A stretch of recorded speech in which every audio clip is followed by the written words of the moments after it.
فرض نماز نہ چھوڑ. اللہ تعالیٰ نے روزے میں گنجائش رکھی ہے. بیمار ہو چھوڑ دو, مسافر ہو چھوڑ دو, بعد میں رکھ لو. اتنے بیمار ہو کہ رکھ ہی نہیں سکو گے, چلو معاف. چھوٹا سا فدیہ ہے وہ دے دو, معاف. زکوٰۃ آج فرض ہو گئی ہے, ٹھیک ہے, آج دے دو, کل دے دو, پرسوں دے دو, اگلے مہینے دے دو, اس سے اگلے مہینے دے دو, سال میں جب مرضی دے دو. حج فرض ہو گیا ہے آج, 20 سال کی عمر میں 60 سال کی عمر تک جب چاہو حج کر لو. لیکن نماز کا ٹائم ہو گیا ہے, بس نہیں چھوڑ سکتے, پڑھنی ہوگی اپنے وقت پر. تو میری گزارش ہے بھائیو, جہاں سے بھی آئے ہو, میں ہاتھ جوڑتا ہوں, نماز نہ چھوڑ. جب تک سجدے میں سر رکھتے رہو گے, اللہ کی چھاؤں آپ پہ رہے گی, اللہ کی نظروں میں آپ ہر وقت رہو گے, اور محبت کی نظریں آپ کا طواف کریں گی. فاصبر فإنک بأعیننا, اس کا میں ترجمہ کیا کرتا ہوں کہ میرے محبوب صبر کیجئے, فإنک بأعیننا, میری نظریں آپ کا طواف کر رہی ہیں. تو اس ماحول میں جو نماز پڑھے گا نا, اللہ کی محبت اس کا طواف کرے گی, اللہ کی رحمت اس کا طواف کرے گی, اس کو اپنی چھاؤں میں رکھے گا. کوئی کبھی قضا ہو جائے, انسان ہو سفر میں ہو جاتا ہے, سستی میں ہو جاتا ہے, نہیں پڑھی گئی, سستی میں, کام میں, اس کی قضا دے.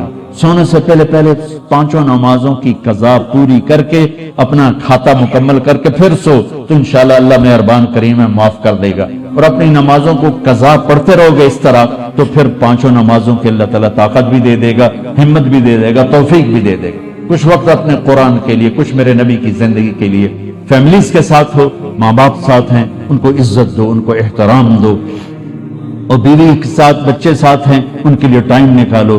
اپنے بچوں کو محبت سے پروان چڑھاؤ, ڈانٹ ڈپٹ سے نہیں, ڈانٹ ڈپٹ سے نہیں, ڈانٹ ڈپٹ سے نہیں, پیار محبت سے. میرے نبی نے 7 سال گزارے حسن کے ساتھ اور 6 سال گزارے حسین کے ساتھ. 6-7 سال میں نہ کوئی نصیحت کی ہے اور نہ کوئی ڈانٹ ڈپٹ کی ہے, پیار دیا, محبت دی, توجہ دی, سارا کچھ منتقل ہو گیا, اور وہ جنت کے سردار بن گئے, جنت کے نوجوان. ہم بچوں کو نصیحت کر کر کر کر ان کی تباہی پھیر دیتے,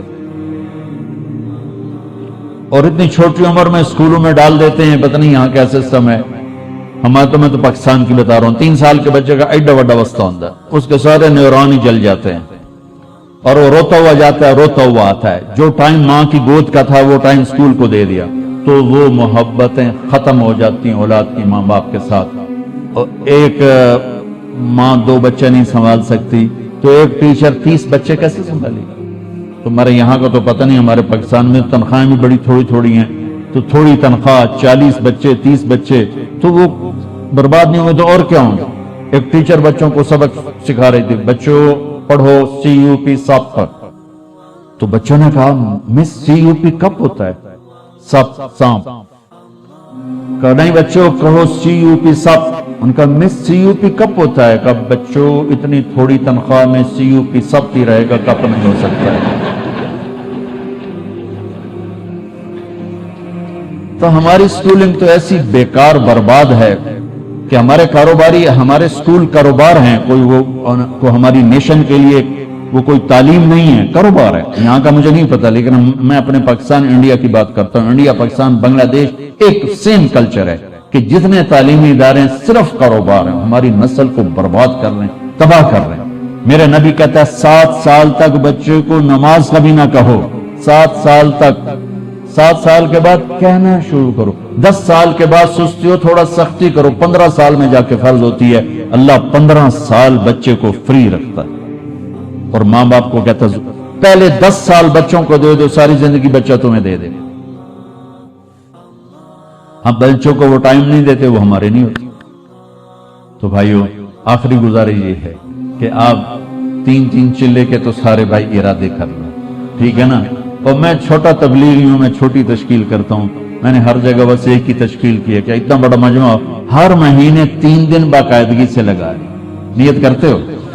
ہر مہینے جہاں سے بھی آئے ہو, تبلیغ کا کام ہر جگہ ہو رہا ہے, ہر مہینے 3 دن لگا لیا کریں. کبھی ناغا ہو جائے کوئی بات نہیں, ہر مہینے 3 دن, ٹھیک ہے؟ نیت کرتے ہو. اور آخری نیت یہ کرواتا ہوں, اگر کسی سے لڑے ہوئے ہو تو صلح کرو. مسلمان کو اچھا نہیں لگتا کسی سے بائیکاٹ ہو, کسی سے قطع تعلق ہو.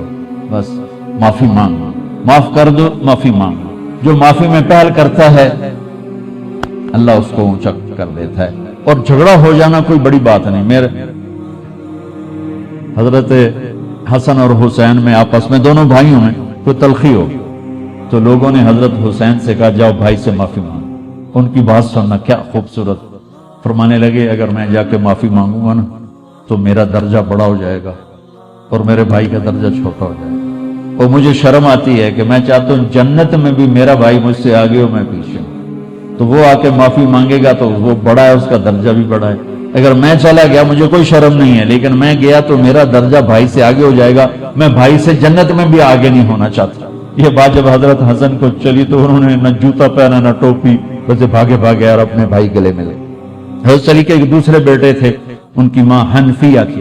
یہ تو حسن بن فاطمہ ہے, حسین بن فاطمہ, وہ محمد بن حنفیہ تھے. ان کا اور حضرت حسن کا جھگڑا ہو گیا تو حضرت محمد بن حنفیہ نے حضرت حسن کو خط لکھا کہ میرے بھائی آپ فاطمہ کے بیٹے ہیں, میں حنفیہ کا بیٹا ہوں. تو جیسے میری ماں فاطمہ جیسی نہیں ہو سکتی, میں آپ جیسا نہیں ہو سکتا. آپ میرے بڑے ہیں, آپ آ کے مجھ سے معافی مانگ لیں تاکہ آپ کا درجہ بڑا رہے. اگر آپ نہ آئے تو پھر میں آ رہا ہوں معافی مانگنے, پھر میرا درجہ بڑا ہو جائے گا اور مجھے شرم آتی ہے کہ میرا درجہ آپ سے بڑا. تو اتنے بڑے گھروں میں بھی کھٹ پٹ ہو جاتی ہے. کھٹ پٹ کا کوئی مسئلہ نہیں, نہیں اسے بولنے نہیں. ساڑھے پنجاب بھی جی لکیر لا دیتی, یہ لکیر